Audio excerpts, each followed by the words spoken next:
Bill Zazer has been farming in this sun-baked valley since 1981, and one thing that has never dried up here is hope. It's kind of like fishing. If you don't have any optimism, you haven't got anything, and I keep being optimistic. Zazer's Rancho del Sol is a productive 40-plus acres. The certified organic farm produces a variety of produce and citrus fruit. And this small farm sits in the bottom of a dusty valley in Hamul, and these plants still need a lot of water.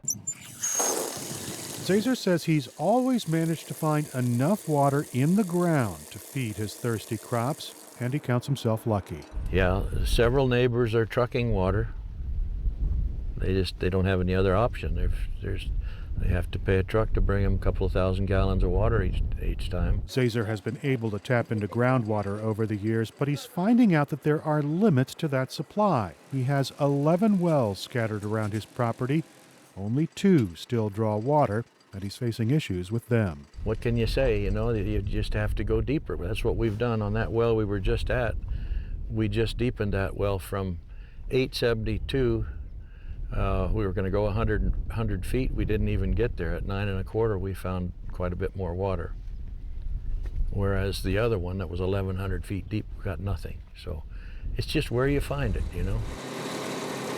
Zazer spent $25,000 drilling that dry hole into the fractured rock. That money could have paid for a lot of trucked water. Tim Geiser makes a living drilling and maintaining wells in the backcountry. Anytime you drill a well, it's a hard choice.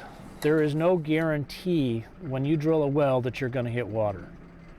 I've often said it's kind of well drilling is the only form of legalized gambling off the Indian reservations in the state of California. Geiser was on the farm to fix a newly deepened well. The water monitor is busted. Knowing the exact water level allows a farmer like Zazer to figure out just how much he can draw out of the ground to feed his crops. This is called a well sounder, and this is what we use for measuring water levels in the well. When this gets down and hits the water, it does that and tells us that we've actually hit the water level. But with Zazer and his neighbors drawing down the groundwater in this valley, there is a race on for deeper wells. Geiser says that water won't be easily replaced. The water that we're drawing out of this well probably is 800-900 years old. And so a rainfall tomorrow isn't going to do anything to help that situation. We're slowly getting a little less water. People are drilling deeper wells. They're wondering why their wells don't recover as much as they used to. And that's all fairly predictable by us using more water than is recharged. Wes Danskin is a hydrologist with the U.S. Geological Survey's Water Science Center.